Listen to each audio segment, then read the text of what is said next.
Luísa Ella Raine, Canais Ocultos do Espírito. Alcance do tema: toda a experiência de pés,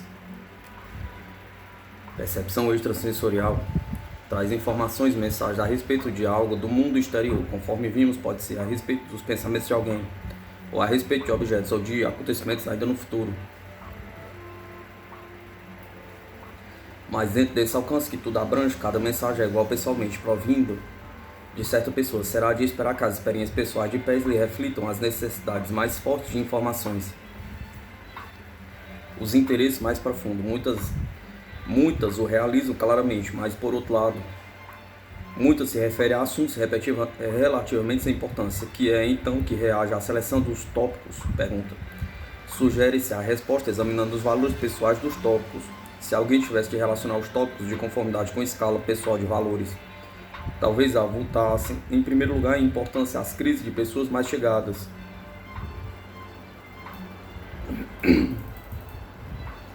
Dentro do círculo íntimo de parentes e amigos, conforme vimos anteriormente, as experiências de pés se relacionam frequentemente com a morte de parentes mais chegados, embora tais notícias sejam desagradáveis. Se tal acontecer, o conhecimento delas se reveste da maior importância. Numa tarde de sábado, em julho de 1952, uma senhora do Aragon ficou de repente preocupada com a mãe, que vivia em Minnesota, e enchia-me profundo sentimento de premência e pressentimento, anunciando-me que algo estava errado. Diz ela: procurei afastar a ideia mais tarde. Estava andando de um lado para o outro. Meu marido disse: não acho que haja qualquer perigo iminente, senão já lhe teriam telefonado, mas se acha que lhe alivia o espírito, será melhor telefonar-lhes. Liguei para minha irmã, com quem minha mãe morava. Disse-me que minha mãe estava um pouco enfraquecida, mas que o médico a examinara e dissera ser bom o estado geral para a idade. Entretanto, a conversa que deveria tranquilizar-me não me alegrou e o meu desassossego aumentou. Às 2 horas da tarde, no dia seguinte, corri para o sobrado e atirei-me na cama, presa de soluços incontroláveis. Assim fiquei durante 1 hora ou mais, até que desci para me reunir à família. Quando estava no último degrau, o telefone tocou e, conforme esperava, era a minha irmã dizendo que mamãe havia falecido. Automaticamente disse: às 3 horas pelo nosso tempo, 5 horas aí. Sim, respondeu-me juntando. Se tivesse pressentimento, teria dito para você vir ontem.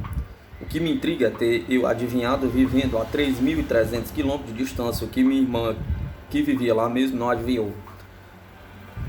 A morte mesmo de um amigo casual também teria grande importância. Uma senhora do Kentucky tinha sido incapaz de manter a correspondência com as amigas depois do nascimento do segundo filho, e sentia especialmente arrependido por não escrever a Beth, uma sua amiga que estava tuberculosa. Assim diz: de manhã cedo, em abril, depois de ter estado no sobrado para dar mamadeira ao recém-nascido, voltei para a cama. Enquanto estava deitado, também meio acordado, ouvi abrir-se a porta de entrada do vestíbulo. Levantei para ver quem era. Debruçando-me sobre a balaustrada, dei com o rosto na minha amiga Beth. Comecei a subir a escada com firmeza, como se estivesse acostumado a fazer. Não senti surpresa. Chegou ao vestíbulo superior, onde eu estava, abraçou-me e disse: não poderia ir embora sem ver as 2 crianças maravilhosas que me têm falado. Levei-a ao quarto onde dormiam, e ela foi de um berço a outro, debruçando-se, admirando-os, fazendo certas observações como: de que modo posso resolver qual é a mais bonita, a loira ou a morena? Perguntava. Disse depois: agora tenho de ir embora. Levei-a ao alto da escada, onde me disse: não se dê ao trabalho de descer comigo, sei como sair. Fiquei contemplando-a quando desceu a escada e saiu pela porta. Naturalmente, um incidente que se afigurava mais claro do que os fatos reais das ocupações matutinas fez com que me sentisse mais culpado do que nunca, e sem perder tempo escrevi a Beth a carta que há muito lhe devia. Em geral, de 1 semana chegava a resposta, nos últimos tempos ditada à enfermeira, mas não veio resposta alguma. Sempre muito ocupado, não me preocupei com Beth, de sorte que fiquei surpreendido quando 1 mês depois recebi uma carta da Inglaterra. Era do pai de Beth, que dirigia a filial de uma companhia americana naquele país. E nela observava que, quando escrevi a Beth a respeito da visita que me fizeram em sonho, eu dera a hora e a data, que de fato coincidiam muito estranhamente em toda a exatidão e com o momento exato em que faleceu. Não preciso dizer que fiquei profundamente abalada, mas com o tempo aceitei o que acreditava ser fato. Betty tinha vindo ver-nos quando se dirigia para um novo ambiente. Um grande número de experiências reflete também o perigo, a crise, ou crise não fatal de algum amigo íntimo. Em maio de 1941, o jovem senhor estava no hospital em Ohio, em Iowa. Em seguida, ao nascimento do segundo filho, um menino que chamava de Nancy. O primeiro menino, Dennis, era um ano mais velho. Uma noite, a mãe teve um pesadelo e a enfermeira veio acordá-lo por ouvi-la gritar. No sonho, tinha visto Dennis ferir acidentalmente com uma faca uma menina de longos cachos louros. Pensava que esta fosse Nancy, embora não distinguisse perfeitamente o ferimento. Sabia que era um corte no rosto. Via o sangue e os cachos louros. Quando Nancy cresceu, tinha cachos louros. Um dia, já com 4 anos, saiu da casa correndo e aproximou-se do irmão, que estava cortando capim com uma faquinha. Ele voltou-se de repente e feriu acidentalmente um dos olhos. A mãe viu de novo os cachos dourados e o sangue que tinha visto há 4 anos. Os eventos importantes dessa experiência e de muitas outras em casos precedentemente descritos revestem-se de aspecto trágico ou quase trágico, mas nem sempre os eventos sérios que constituem tema de pés são trágicos. Uma experiência de pés também pode refletir alegre. Crise.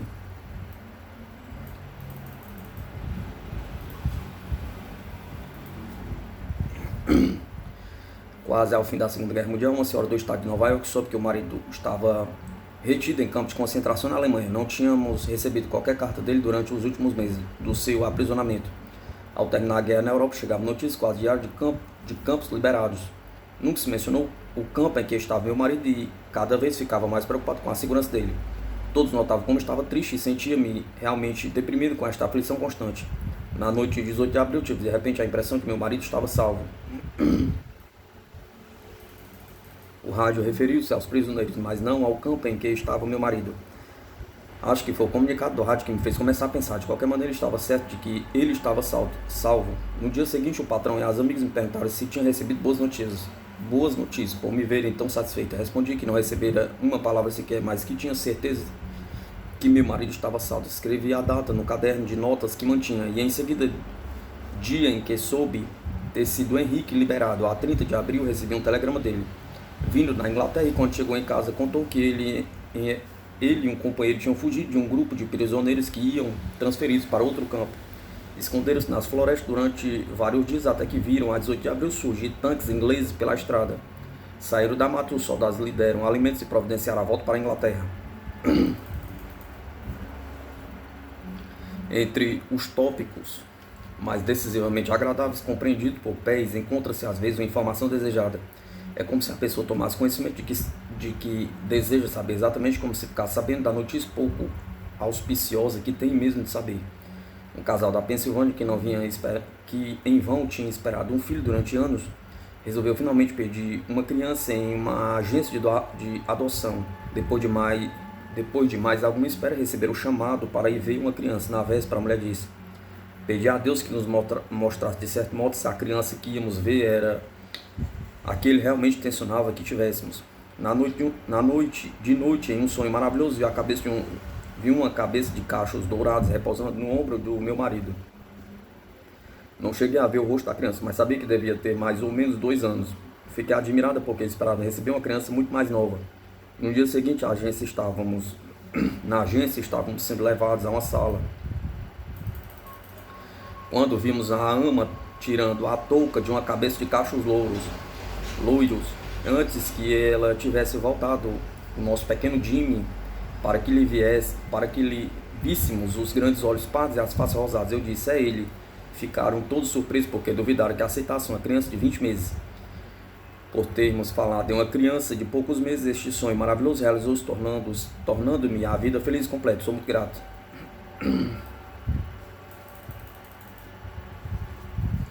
Entretanto, não se pode deixar de observar que o tema de grande número de experiências de Pés é em geral muito sério, às vezes mesmo trágico. O motivo é imediatamente evidente. Não pode ser porque a capacidade Pés limite-se a temas trágicos, visto figurar nas experiências de Pés muitos eventos alegres. Se, portanto, não se deve à maneira pela qual Pés obtém informações,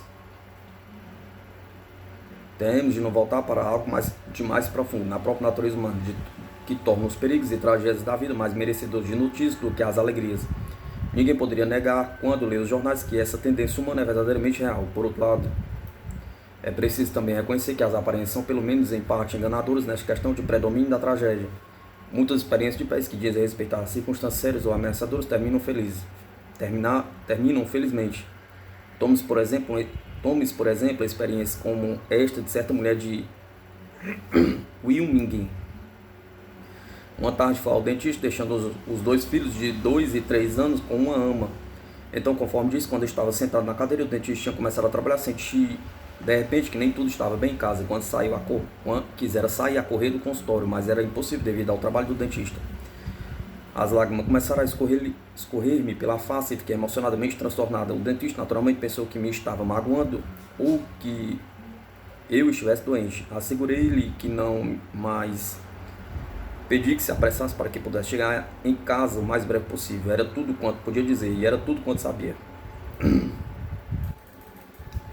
Quando cheguei em casa, a polícia estava trazendo um menino. Diariamente passava pela nossa casa um homem vendendo sorvetes. A ama deu ao menino 5 centavos e disse que podia ir comprar um sorvete. Depois entrou para ver alguma coisa dentro de casa. Quando o menino voltou, ele foi até a frente do jardim, mas não pôde vê-lo em parte alguma. Foi ao circo, examinou a fonte, andou na rua para cima e para baixo. Não telefonou para o escritório do meu marido, nem para mim, no dentista, como lhe havia recomendado se acontecesse qualquer coisa. A vizinha, afinal, chamou a polícia. Parece que uma mulher quase o atropelou na rua de Grant. De sorte que o apanhou e levou para a delegacia. Foi tudo quanto pudemos saber a respeito dos lugares onde tinha estado. O menino disse à polícia que lhe deu finalmente um sorvete. O menino disse que a polícia lhe deu finalmente um sorvete, porque ele não pôde alcançar o sorveteiro e tinha atravessado várias avenidas. As experiências precedentes dão uma ideia do alcance dos acontecimentos mais sérios e importantes que se observam em pés. Além disso, como vários exemplos já demonstraram, não faltam tópicos de nível mais baixo de significação pessoal. Algum dentre eles também merece a denominação de crise, embora não importantes. Uma senhora da Flórida escreve que saiba, jamais o meu marido me deu causa para mostrar-me ciumenta, mas hoje de manhã acordei de um sonho. Viu de pé contra a parede, tendo em frente uma mulher a quem abraçava pela cintura, enquanto conversavam e riam. Quando ele chegou, eu já havia esquecido o sonho por algum tempo, quando de repente se apresentou ao espírito. Comecei a rir e disse: querido, se você estivesse ontem à noite encostado a uma parede, tendo em frente uma mulher que abraçava pela cintura, quem poderia ser? Perguntou.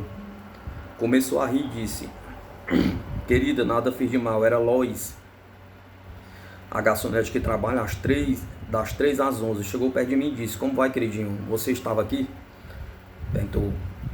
Comecei a caçoar a respeito do meu sonho, mas quando ele o confirmou, não quis que soubesse.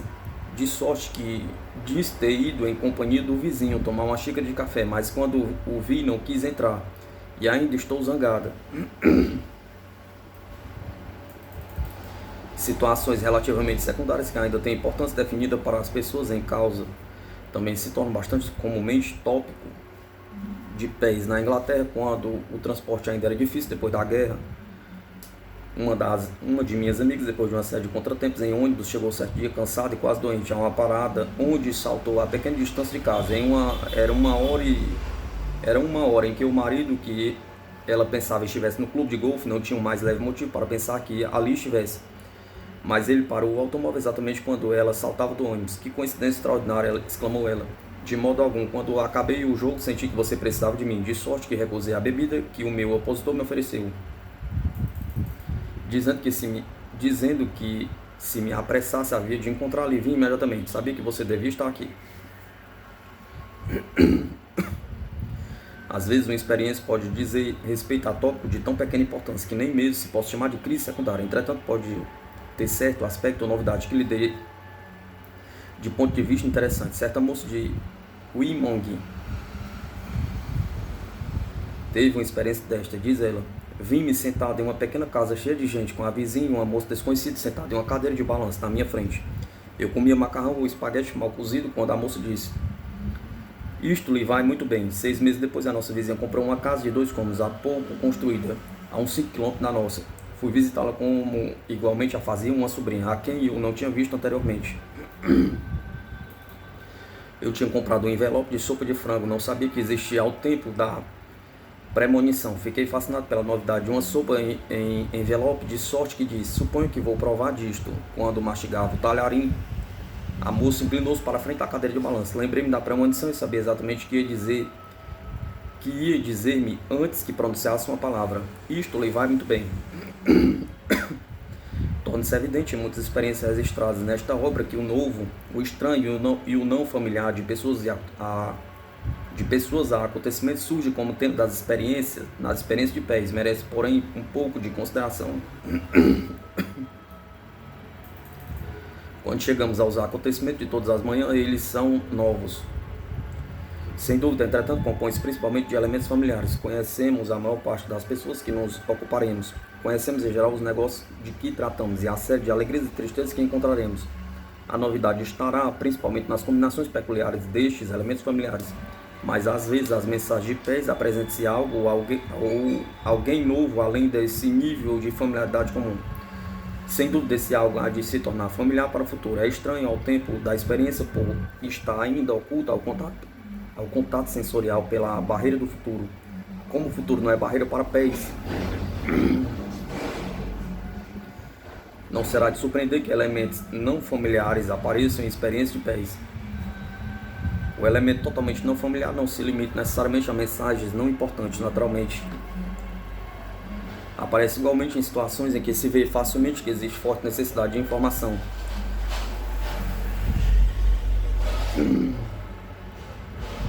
Em Seattle, a cunhada de uma moça adoeceu e morreu quase repentinamente, conforme conta.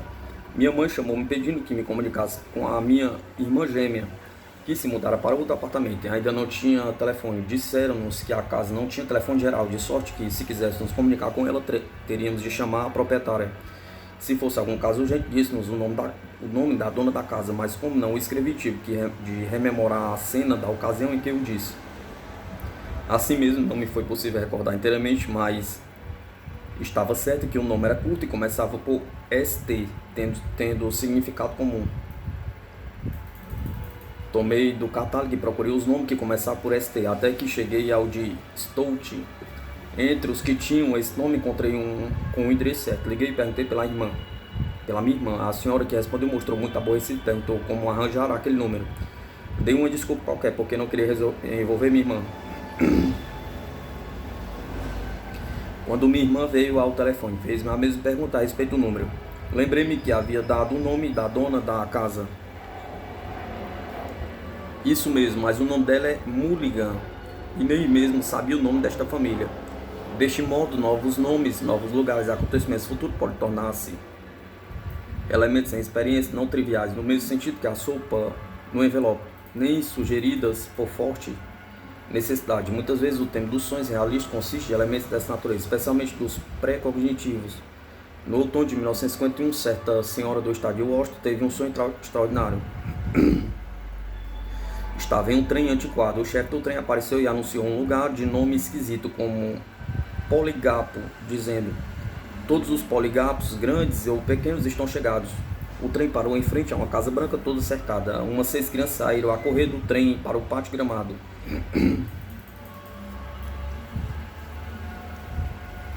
Um pulou a cerca, correu até a porta, mas outro perseguiu um cachorro. A menina apanhou um jornal e correu para o alpendre. A moldura da cena era a janela do trem. Nesse ponto acordei. Raramente presto atenção a ações, nem gosto de contá-las a outras pessoas. Nem me preocupo com interpretações. Este, porém, era extremamente claro e tão agradável que o contei à minha mãe. Não podia pensar que tivesse qualquer significação que fosse profético, de sorte que depressa o esqueci. A 14 de junho de 1952, minha irmã mais moça e eu fizemos nossa primeira viagem de avião. Van de Seattle a Olympia, em Washington.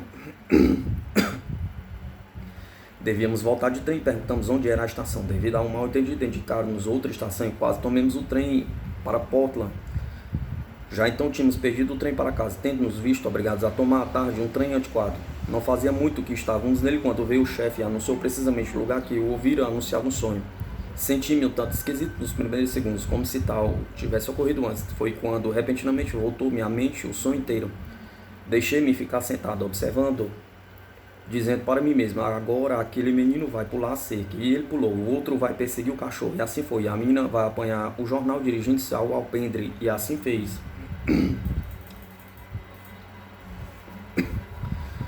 Tudo se reproduziu exatamente como no sonho.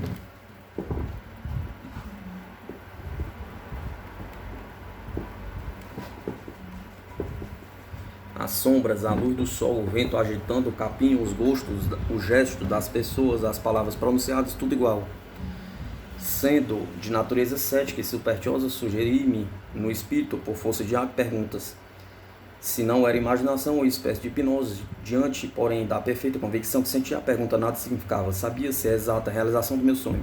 Fiquei atordoado, nem tinha coragem de pensar o que isso significava. Estaria predestinado não nos terem compreendido, perdêssemos o trem regular, nos sentamos onde estávamos, nenhum outro lugar do trem nos faria ver exatamente a cena. O trem parasse exatamente no lugar próprio e todos praticassem os mesmos atos e dissessem as mesmas palavras, perguntava. Quanto à pergunta, quem ousaria responder? Pergunta.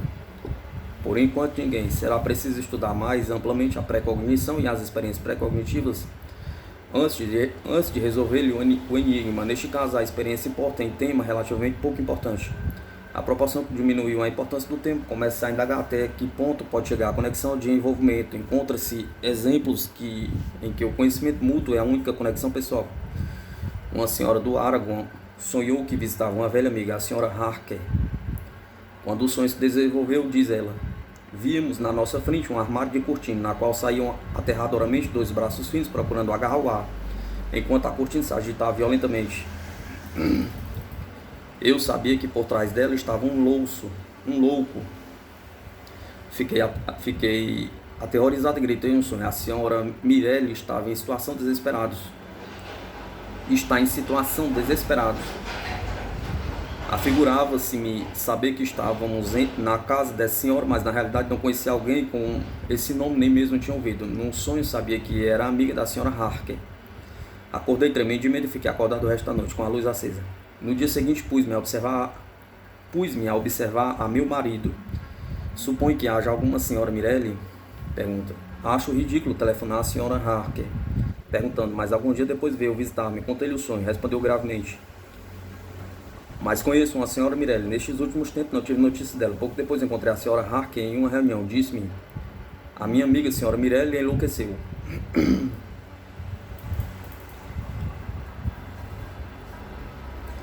Embora se pense que o elo em casos como este seja tenue demais, em outros, até mesmo a terceira parte interessada falta. Se existe qualquer envolvimento pessoal, terá de ser inteiramente inconsciente. Conta um rapaz de Nova York. Em certa noite de verão, sonhei que me esgueirava pela vizinhança de 3 casas velhas desocupadas. Tinha-nas abandonado em uma depressão do terreno quando procederam ao nivelamento da rua. Quando elevaram o nível de 2 ruas que se cruzavam na esquina da propriedade, as casas ficaram a pouco mais de 3 metros abaixo da rua.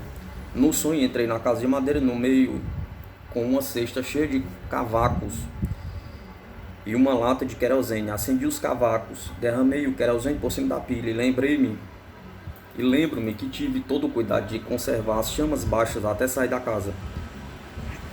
Lembro-me de ter engatinhado pelo lado da rua, onde esperei um pouco até ver as chamas pelo telhado, onde faltavam tabuinhas. Nesse momento vi um homem que reconheci, correndo em direção à casa, e o corpo de meu beijo aproximasse. Aí terminou o sonho. Não liguei a menor importância ao sonho. Até a manhã seguinte, quando o vizinho veio ver meu pai, disse que a casa velha de John Henry,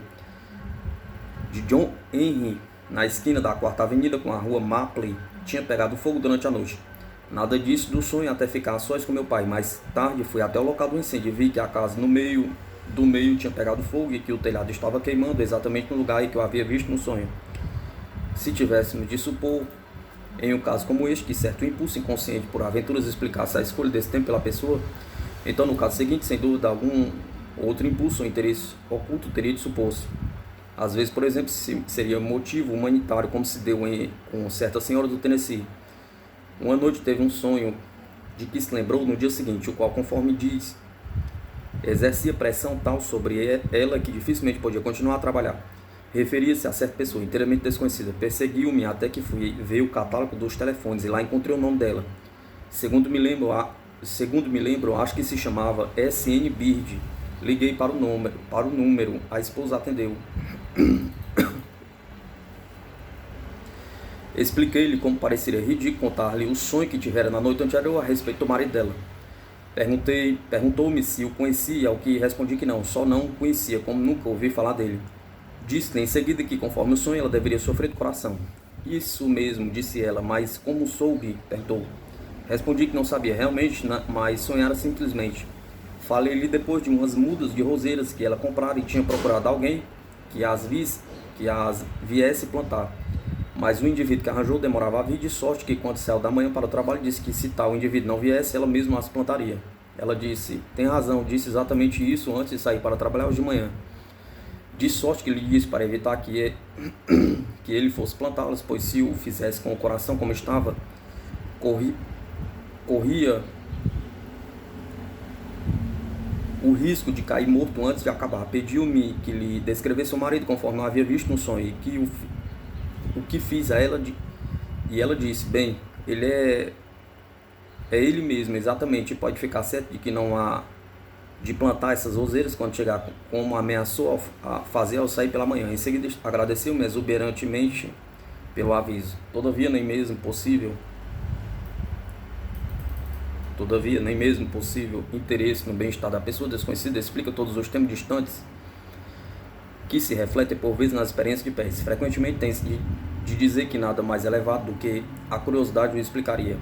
Uma mulher de Chicago sonhou, segundo diz, que ia em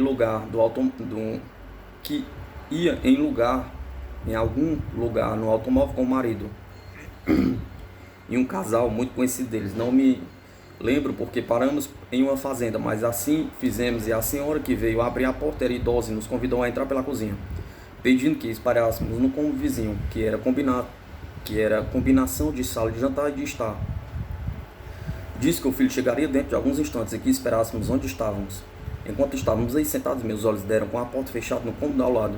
Levantei e me espiei para ver o que havia lá dentro. Descobri um piano muito antigo. Nesse momento, o filho da senhora entrou e nos cumprimentou. Estava vestido como padre. De nada mais posso lembrar-me.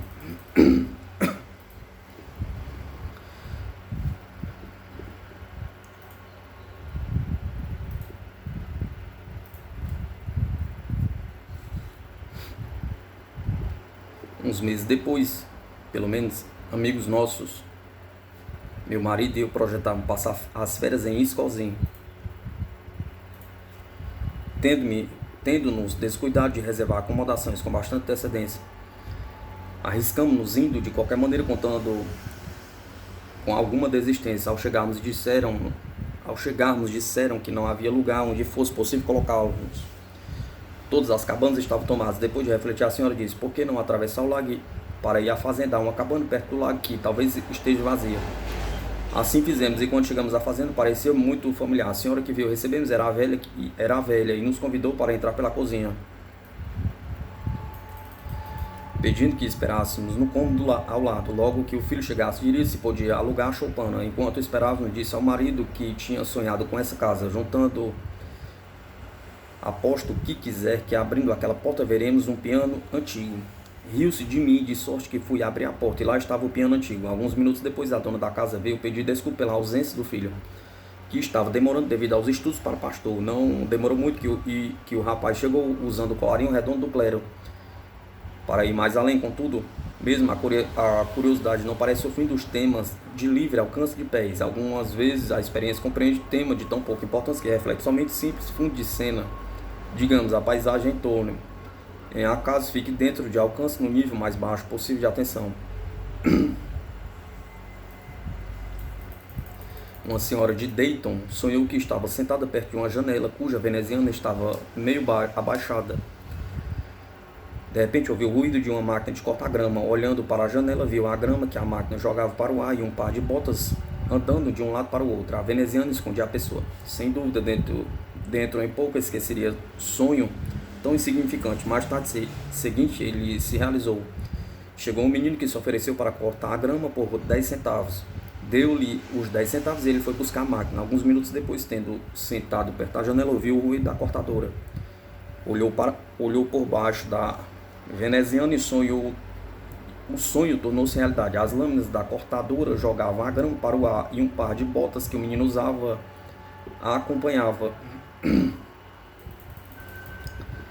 Desse modo é possível verificar a seleção de temas de pés, desde os que parecem escolhidos segundo forte necessidade ou interesse, passando pela espécie intermediária de crise, até os destituídos de importância. Encontramos seleção resultante de motivo não mais forte que a curiosidade.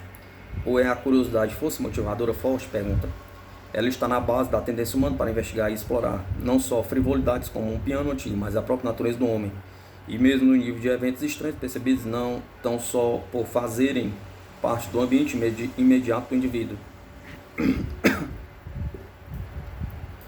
Neste rápido exame do alcance do interesse pessoal compreendido pelos tópicos de pés, depara-se com a sugestão da resposta. A indagação com que começamos.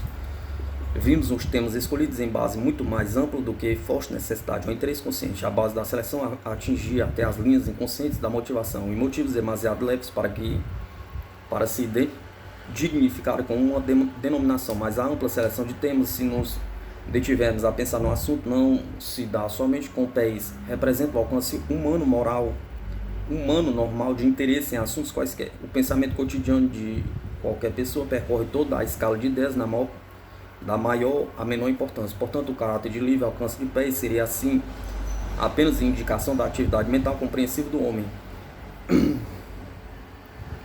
A diferença está em que, neste caso, tornam-se acessíveis áreas mais vastas, por meio de canais ocultos, motivo e tendências que estão por baixo do nível consciente, passam a ter campo de ação. Homens, mulheres e pés, percepção extrasensorial.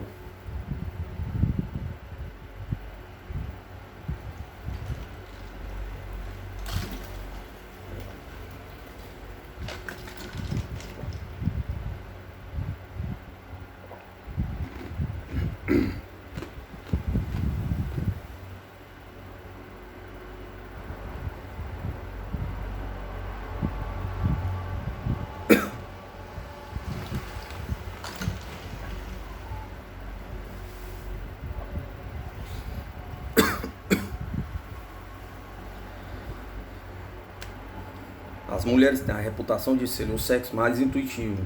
Serão elas mais psíquicas do que os homens ou, em termos modernos, farão uso de pés mais do que os homens? Pergunta. A interrogação faz parte de outra mais ampla. Quem possui pés? Pergunta. Respondê-lo não é fácil. Naturalmente, nem todos passam por experiência de pés. Muitas pessoas nem mesmo conhecem alguém que admita ter qualquer uma. Entretanto, os casos citados neste livro provém de pessoas de quase todos os estados da América do Norte e de alguns países estrangeiros. Estas últimas são naturalmente de países que se falam a língua inglesa. Mas essa circunstância não significa que as experiências de pés a eles se limitem. É natural que se possa colecionar grande número de relatos de outros países, revelando que a experiência de pés ocorre por toda parte, realmente sob os mesmos tipos e forma de qualquer cultura. Tal relação demonstraria com toda certeza que nenhum grupo tem um monopólio da aptidão psíquica. Nessas condições, quais são os indivíduos de qualquer país que tem experiência pés? Pergunta. Será verdade sejam na maior parte mulheres? Pergunta. A suposição comum que as mulheres são mais intuitivas opõe-se à afirmação de que os homens são mais lógicos. Como pés ocorrem em outras formas que não há intuitivas, não resultando muitas intenções de pés, a reputação feminina, seja qual for a sua justificação, não se baseia necessariamente em pés.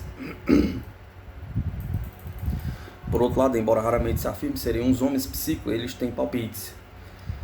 Se os palpites foram acertados, dirão provavelmente que serão mais uma dessas coincidências, mas palpites são, sem dúvida, inibições. Pés poderia causar algum deles. Desse modo, aconteceria que o pés masculino seria subestimado. Seja como for, a verdade é que as mulheres, em muito maior número que os homens, passam por experiência de pés. Entre os casos aqui citados na coleção, donde os extraímos, não seria elevada a estimativa de 10 casos de mulheres para 1 de homens. Essa diferença talvez resulte de causas superficiais, por serem as mulheres mais comunicativas ou menos inibidas neste assunto do que os homens.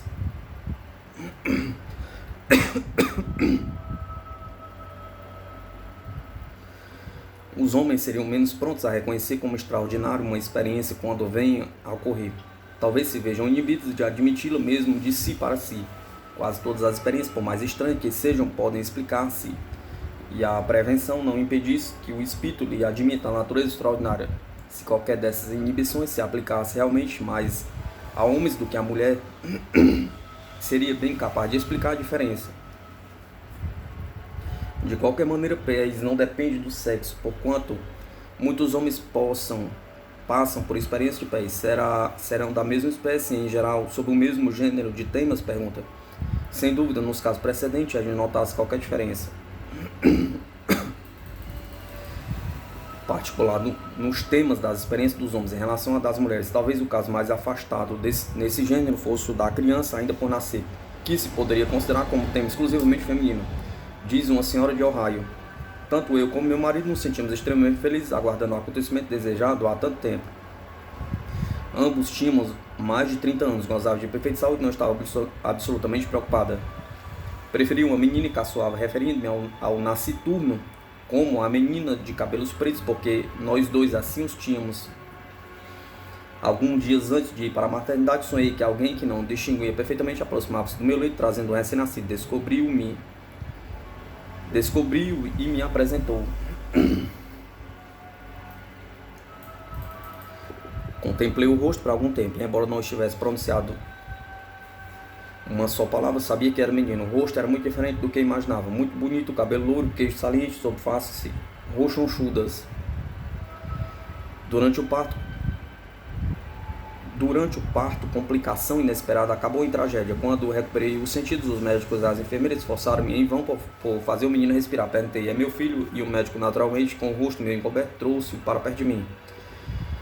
Descobriu e vi o rosto idêntico e bem individual, exatamente como no sonho. Mais tarde, outras pessoas comentaram as feições que eu havia conservado do sonho. Portanto, a semelhança deveria ser real e não imaginada por mim em estado semiconsciente.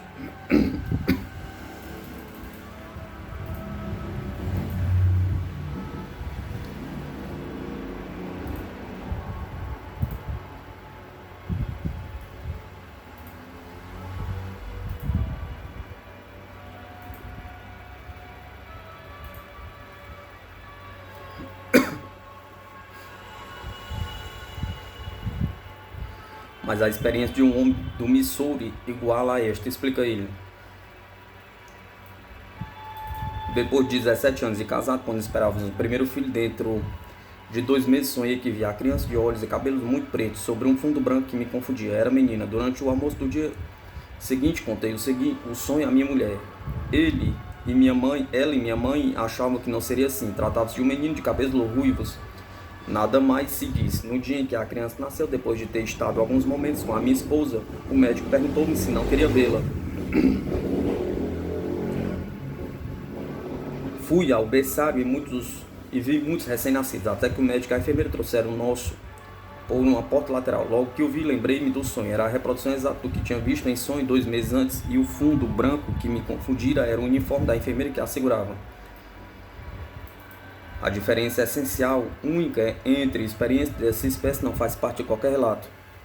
É a diferença de frequência. Maior número de mulheres do que a de homens relatam experiências deste tema. Voltemos agora à consideração da forma das experiências. As duas acima descritas são sonhos. Que dizer as alucinações? Pergunta. Uma moça que vivia no Ohio visitava uma tia na Flórida. Certo dia, quando estava lavando pratos, ouviu chamar Betty Lou. Parecia a voz do pai, dizia ela. Corri à porta e abri, esperando ver meu pai, mas não vi ninguém. Achei muito estranho. Neste ponto, minha tia entrou e contou-lhe o que acontecera. Ela disse: vai já telefonar para a família, pode acontecer que seu pai precise mesmo de você. Não estava preocupada com ele, porque receberam umas cartas alguns dias antes.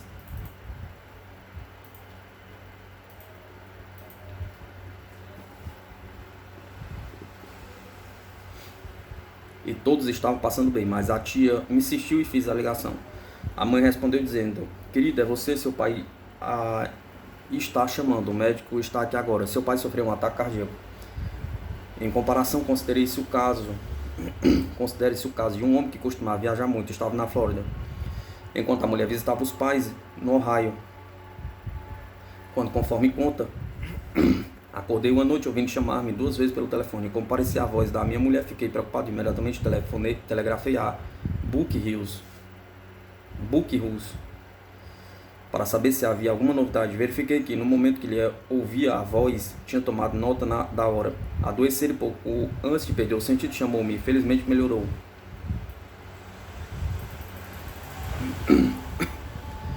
Comparem-se também a estas alucinações visuais. Jovem senhora inglesa estava preparando a árvore de Natal.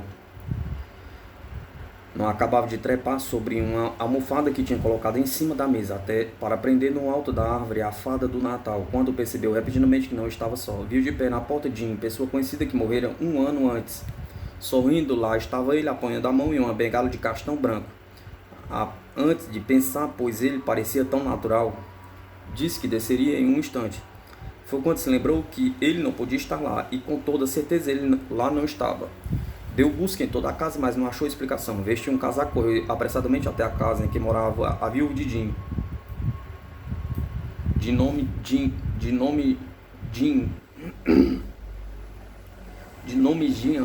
Dinha, amiga dela, com o rosto banhado em lágrimas e os olhos inchados de chorar.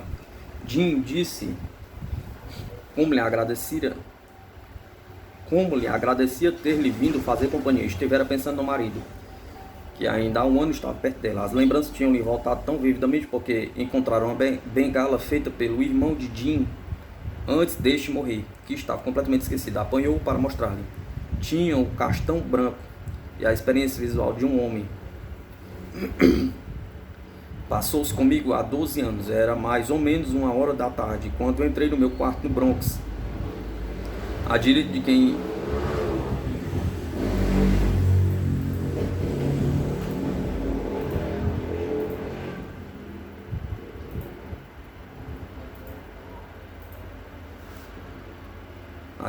de quem entra está um cômodo com espelho. Quando a vi minha irmã de pé a pentear-se, não fiquei surpreendido. Parecia-me tão natural a presença dela que a chamei pelo nome. Mas quando se voltou para olhar, imaginei imediatamente que era impossível ali estivesse de pé no meu quarto. Impossível de qualquer maneira, em carne e osso. Minha irmã morava em Atlanta, na Geórgia, naquela ocasião. Senti um arrepio percorrer meu corpo. Fiquei assustado, porque não sei. Talvez porque saiba que estava vendo alguém de quem gostava que ali não estivesse presente. Quase corri para a rua. Voltei algum tempo depois, em companhia de um amigo. Naturalmente, a irmã não mais estava. No dia seguinte, recebi uma carta dela. Custava muito a escrever. Dizia-me que estivera muito doente e estava passando um momento difícil com o marido, que era mais um tirano do que um companheiro. Dizia-me também que pensava em mim constantemente, desejando estivesse em minha companhia. Não acredito que soubesse ter me feito uma visita. Tipo diverso de experiência alucinatória é a projeção simpática da dor. Como se poderia denominar? Como estamos já familiarizados. Mais uma vez, considere sempre pelo lugar a experiência de uma mulher viúva cujos parentes viviam na Pensilvânia. Emprega-se na Flórida durante o inverno.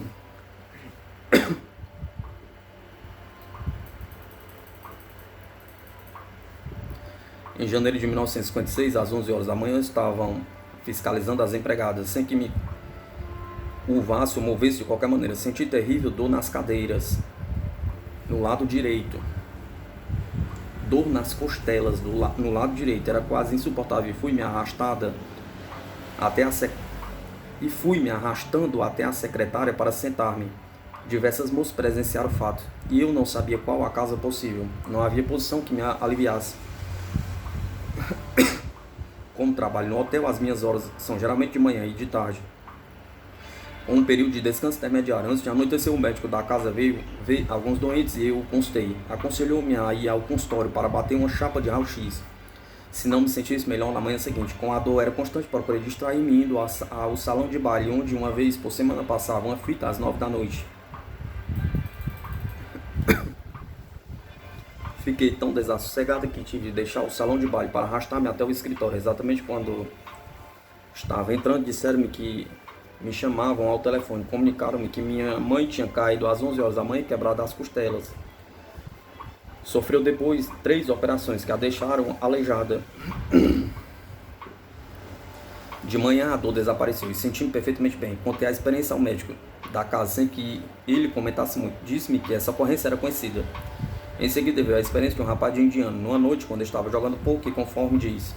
Tendo extraordinária sorte com as cartas, senti repentinamente terrível choque, acompanhado de dores no coração. Como se fosse arrebentar. Pulei, joguei as cartas na mesa e fritei. Tenho de me ir embora. O homem de Louis Valley, no Kentucky, gritou para mim: abandonar o jogo com a sorte que você está tendo só de louco.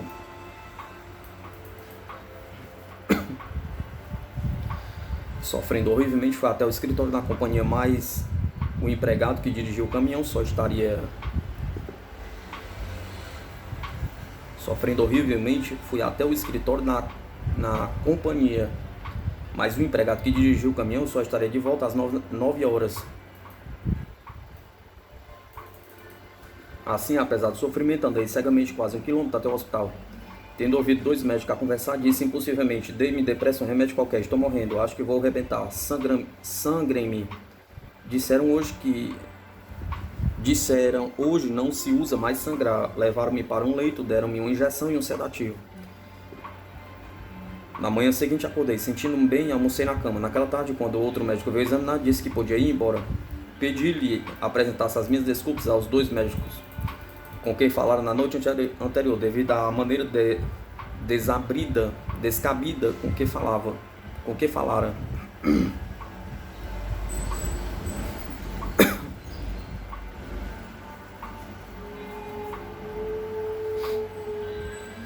Como o caminhão não me esperava, resolvi andar até o alojamento. Já estava a meio caminho quando um empregado da companhia veio no caminhão e gritou para mim: olá, D.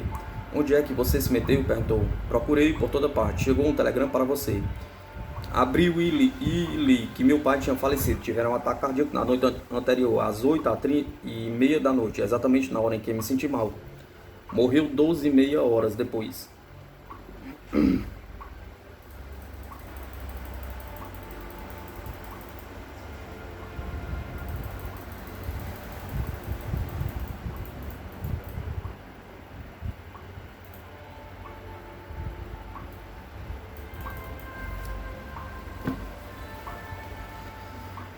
É natural que em nenhuma dessas formas alucinatórias as experiências dos homens sejam diferentes das mulheres. Que dizem então das intuições? Pergunta. Até mesmo essa forma que se julga em geral caracterizar as mulheres é comum entre as experiências de pés dos homens. Uma senhora do Missouri relata a experiência do marido da seguinte maneira: na manhã de 5 de junho de 1937, meu marido não veio para a mesa do almoço com a disposição calma e alegre de costume. Pela maneira suave que lhe era habitual, revelava extremo nervosismo e o resultado de noite de insônia. Afinal, disse simplesmente: há alguma circunstância que ameaça minha irmã Beth. Acho que vai morrer. No dia anterior, tínhamos estado com a minha cunhada e o marido. Parecia gozar de excelente saúde, embora ainda não tivesse comunicado à família que ela parecia estar grávida, de sorte que nem mesmo eu o sabia. Sabendo que meu marido não era frívolo, fiquei assustada com o estado dele e nada disso quando foi ao telefone comunicar-se com a irmã para saber se estava passando bem.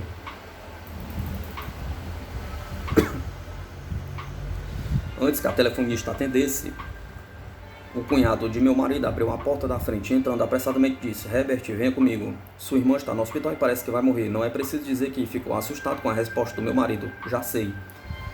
Minha cunhada passara a noite inteira. Tinha gravidez tubular. Esteve às portas da morte muitos dias, mas meu marido sabia do perigo, que ela corria antes que o marido viesse dizer-lhe.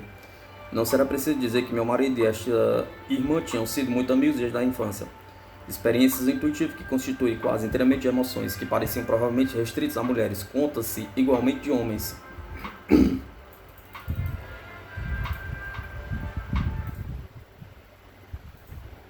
Assim relata a experiência que teve certo jovem da Califórnia.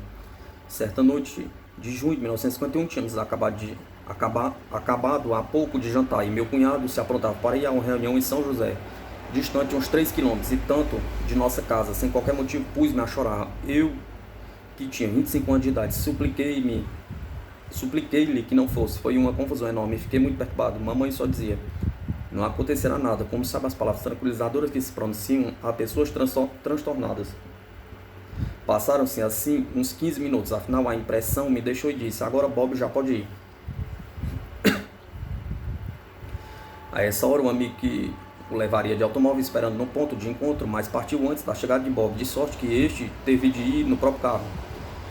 Só pode chegar ao cruzamento nas ruas Bayshore e Chater, onde o tráfego começou a ficar difícil. Um desastre, o que, aliás, era comum neste ponto, mas quando Bob chegou à esquina, quase desmaiou. Estatelando no meio da estrada estava um indivíduo em cuja companhia devia ter vindo, a cabeça meio decepada. O carro estava inteiramente perdido. Verificou-se depois que os freios tinham atuado de um lado só.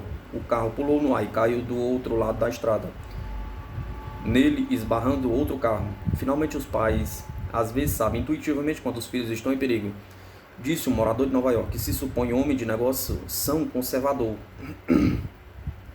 Sou presidente de um banco, possuo grande propriedade de um negócio de seguro, sou formado em economia pela Universidade da Pensilvânia. Foi durante a invasão da França e da Alemanha. Tinha um filho que partiu dos Estados Unidos para a frente de combate, visto ter me comunicado em uma carta de poucas linhas quando seguiu da Inglaterra.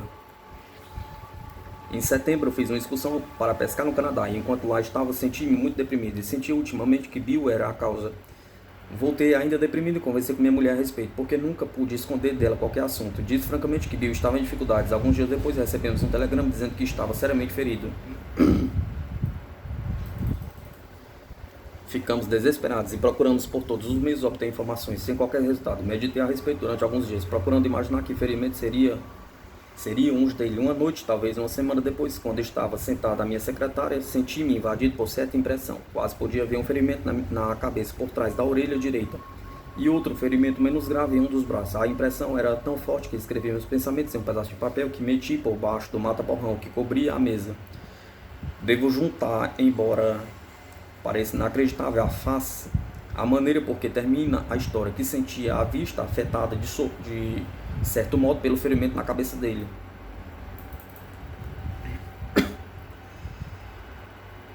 Três ou 4 meses depois recebemos comunicação que Bill se encontrava em um hospital de Nova York. Corremos a vê-lo e aqui está o inexplicável. Bill tinha 2 ferimentos por estilhaço na cabeça, não exatamente por trás da orelha, mas para a nuca, em direção à orelha direita. Quase ficara cortado o nervo óptico, perdendo a vista e ficando parcialmente paralítico durante algumas semanas, mas quando o vi já estava recuperando a vista e o uso dos membros. Um estilhaço de granada entrara-lhe pelo ombro, percorrer o braço direito e saíra no cotovelo. Quando voltamos para casa, falei à minha mulher do memorando debaixo do mata-borrão da secretaria e ao chegarmos ela o leu grandemente impressionada.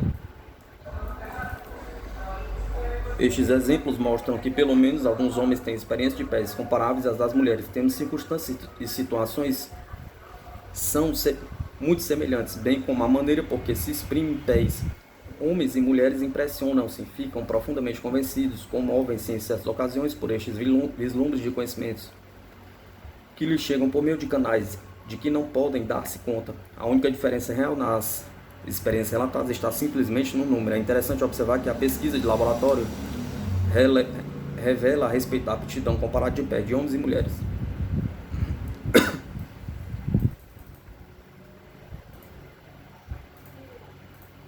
Homens em comparação a mulheres em experiência de laboratório. Alguns indícios bastante fortes quanto à aptidão relativa de pés de homens e mulheres provêm do laboratório. Tem submetido à experiência de laboratório homens e mulheres em grande número no curso de pesquisa de pés. Antes de tudo, é de interesse o sexo das pessoas que se salientaram como sujeitos bem-sucedidos. O pesquisador psíquico inglês Dr. S.G. Sowell, da Universidade de Londres, e seus colegas tiveram até ultimamente 2 sujeitos notáveis, um homem e uma mulher, o Sr. Basil Shackleton e a senhorita Gloria Stewart. Há pouco tempo vieram juntar-se a estes 2 rapazes. No laboratório de Duke salientaram-se entre os primeiros 5 homens e 3 mulheres.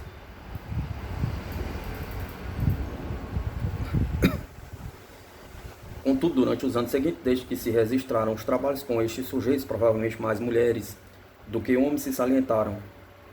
Mas a observação pouco significa, por não se ter registrado o número total de cada sexo, que não deu resultado nas experiências. Pode-se fazer a observação mais reveladora com relação a rapazes e moças que se submeteram a provas. Tanto os rapazes quanto as moças marcaram pontos no mesmo nível. Nos anos de 1936 e 37, Enquanto meus filhos ainda eram pequenos, realizei uma série de experiências de pés semelhantes a diversões, com 3 deles e mais 3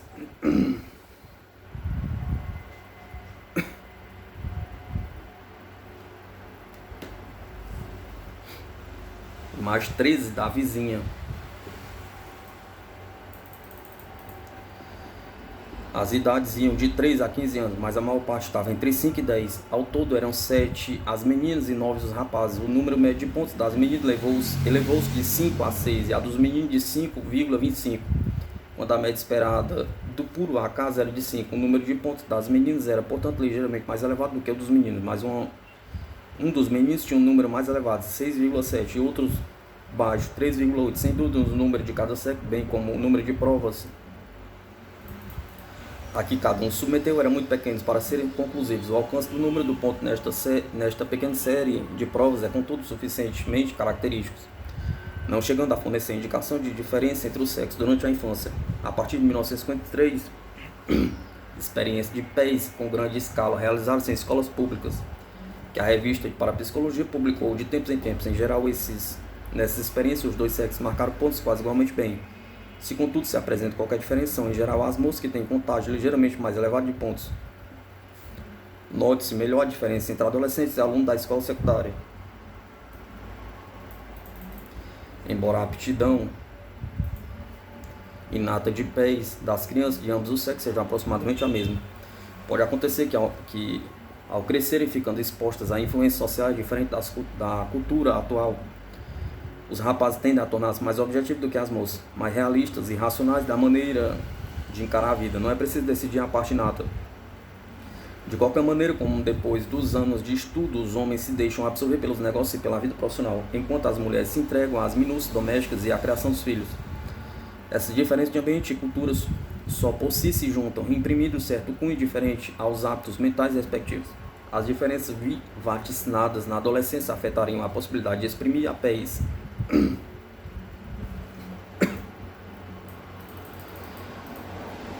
quando homens e mulheres adultos, por exemplo, casais, submetem a experiência de pés em laboratório, o número de pontos das mulheres é provavelmente mais elevado do que o dos homens, embora tal não seja invariavelmente verdadeiro.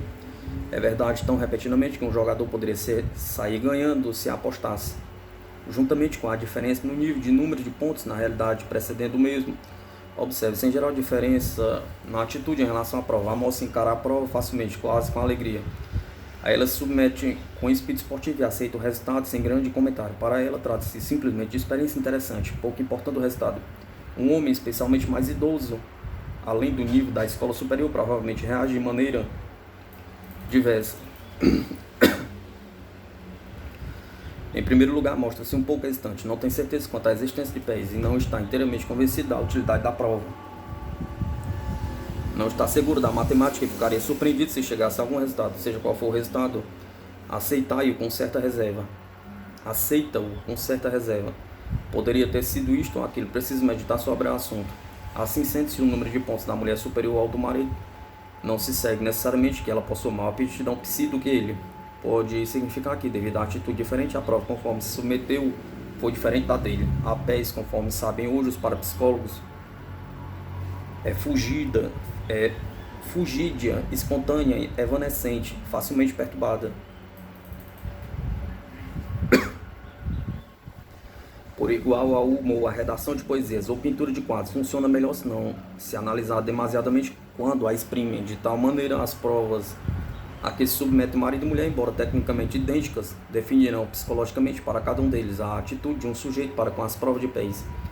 Tem se revelado parte tão crítica com os símbolos das próprias cartas,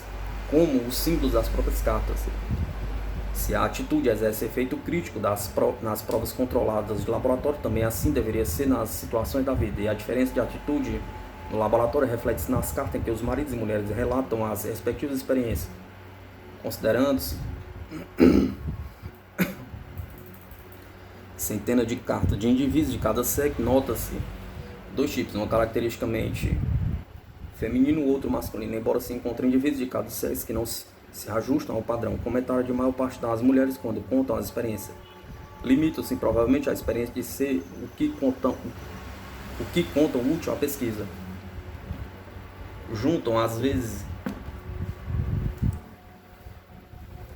apreciaria alguma explicação a respeito. Muitos homens exprimem sentimentos semelhantes, mas em proporção muito maior tentam dar uma explicação ou formavam uma teoria.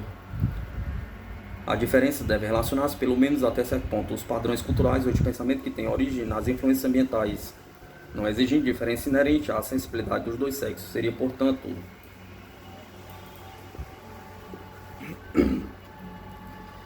de concluir que o sexo propriamente não explica por que maior número de mulheres do que os homens experimentam pés. Há um indício de que a atitude representa certo papel, e a atitude de cada um seria, pelo menos até certo ponto, o resultado do tipo geral da cultura, conforme discrimina entre rapaz e moça a proporção que cresce. Tal indício ainda nos deixa sem razão plausível para que somente algumas mulheres e homens, em número ainda maior dentro da população inteira, revelem aptidão psi. Todavia, haverá somente alguns perguntas. Tal pergunta exige exame, porque a frequência ou a raridade de característica humana é capaz de dar alguma indicação.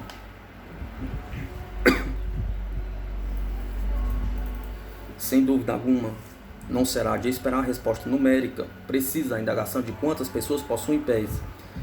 As próprias informações com relação a pés ainda são muito limitadas, e as pessoas que passam por experiência de pés são, como grupo, ainda quase tão imprecisas e irreconhecíveis como as ocorrências não ortodoxas que comunicam. Na realidade, muitas pessoas podem ter experiência de pés sem as reconhecer, ou devido à falta de familiaridade do sujeito, ou porque as experiências ocorrem tão naturalmente que ficam despercebidas. Por exemplo, estou inteiramente certa pela minha própria experiência que na década de 1930, se não me houvesse cansado com pés, não a teria nunca considerado.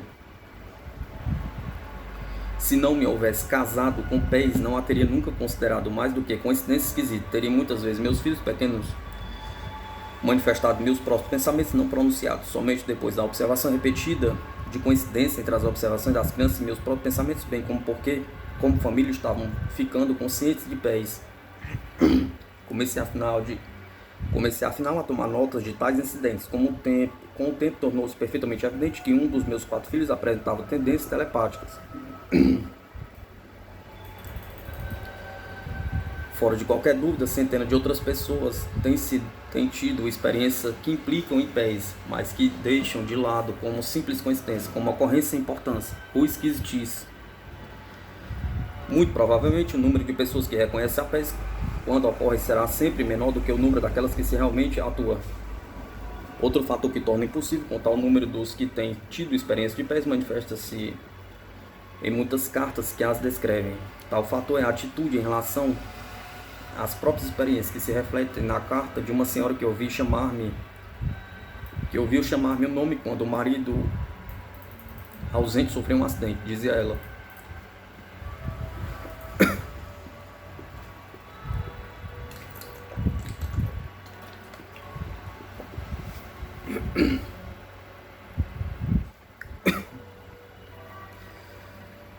não tenho falado muito a este respeito por ter medo que me julguem supersticiosa ou maluca.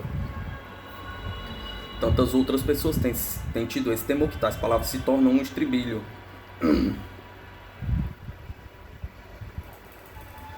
Caso se surpreenda devido a apresentar-lhe a isto, diz uma senhora da Califórnia, é porque durante anos, ou diria, durante toda a minha vida, senti-me tão só quando experimentei contar os meus sonhos e ninguém compreenderia. Relata diversos sonhos telepáticos e algumas experiências intuitivas, ao despertar suficientemente impressionantes para que não se deixem de estar.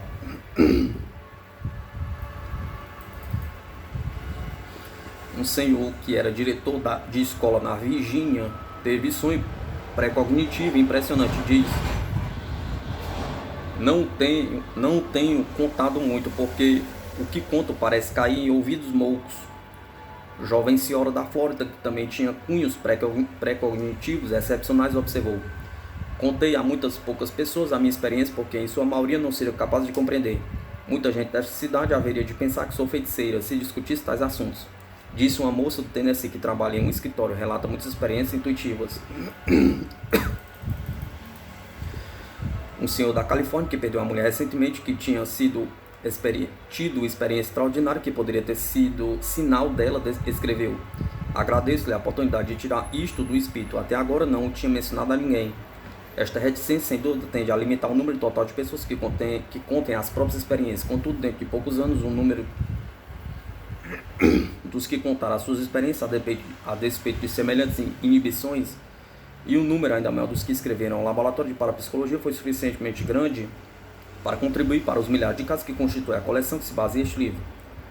Não é nova esta questão de saber quantas pessoas têm pés. Pelo menos desde a década de 1880 realizaram tentativas formais nesse sentido. Naquela época, alguns estudantes da Inglaterra, da Sociedade de Pesquisa Psíquica, recentemente fundada, distribuíam um questionário para se ter uma ideia da frequência no seio da população de que então se chamava de experiência psíquica. Naturalmente, essa denominação não tinha então o mesmo significado das experiências de pés atuais. Naquele tempo, referia-se principalmente às experiências que surgiram transmissão de pensamentos, que hoje classificamos como telepatia. Compreendia igualmente diversas espécies de coincidências de morte, assombrações, fantasmas e aparições. Apesar de tudo, o resultado daquele primitivo questionário ainda apresenta interesse. Perto de 17 mil pessoas responderam, dentre as quais número bastante grande respondeu sim à pergunta se algum dia tinha alguma experiência psíquica, de sorte a apurasse grosseiramente uma porcentagem de 1 em 10. Depois de 2 gerações, em 1925, o Dr. Walter Franklin Prince, da então ativa Sociedade de Boston para Pesquisa Psíquica na América do Norte, com objetivo semelhante, enviou um questionário a 10 mil pessoas, tirando os nomes de Wills, Us e U. Recebeu o menor número de respostas, mas proporção maior de sim. Das 2.290 pessoas que responderam, 430 disseram sim, ou cerca de 1 em 5. É natural que experiência desta ordem tenha somente interesse histórico atualmente, especialmente porque o progresso do conhecimento baseia-se em resultados experimentais. Alterou necessariamente as definições. Sabemos agora que as experiências de psi devem definir-se mais amplamente do que eram em 1880, antes da demonstração que pese a aptidão humana. Desde então acresceu-se nova dimensão ao conceito do que é psíquico. Assim sendo, certas ocorrências que antigamente se deixavam de lado são agora levadas em conta. E algumas que então se salientavam porque se afiguravam significativas e espetaculares, especialmente fantasmas e aparições, diminuíram agora tanto em porcentagem do total como em significação. A proporção começa a esclarecer-se. A posição que ocupa nas questões que dizem respeito à natureza. Em consequência, estas modificações de definição de psi tornam-se pouco adequadas às antigas estimativas de percentagem dos que tiveram experiência de psi contra os que não as tiveram. De outro modo, também sabemos agora que essas estimativas numéricas significam muito pouco. A pesquisa demonstrou claramente que o processo de pés é delicado. A semelhança de frágil semente, só germina em condições perfeitamente precisas. É tão fácil com ela interferir que pode aqui estar hoje e amanhã desaparecer por um motivo tão obscuro que mesmo as pessoas experimentadas nem sempre as descobrem. Alguns estudantes, por exemplo, saem-se bem com um experimentador e mal com outro, e todos têm quase certeza de não se saírem bem antes de exames. Ou mesmo antes de uma partida de futebol, se são fãs e têm olhos ao menos pela metade na bola. Daí é de deduzir que os fracassos em experiência de pés resultam de outras causas que não a falta de aptidão de pés. Em certa ocasião pensava-se que mais ou menos um estudante em 5 era bem sucedido em provas de pés, mas hoje se reconhece que essa relação pouco significa uma indicação de quanto seriam capazes, sobre outras condições, de mostrar pés. Se é a verdade em relação a estudantes, será sem dúvida também verdade para outros, tanto em experiência espontânea como de laboratório.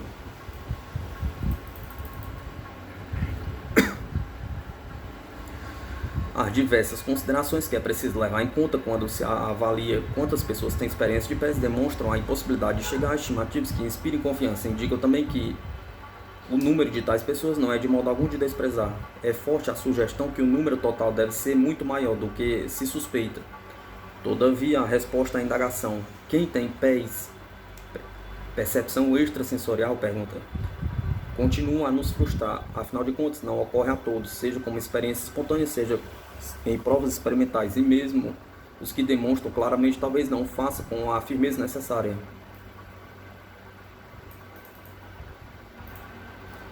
Luísa Ella Raine, Canais Ocultos do Espírito.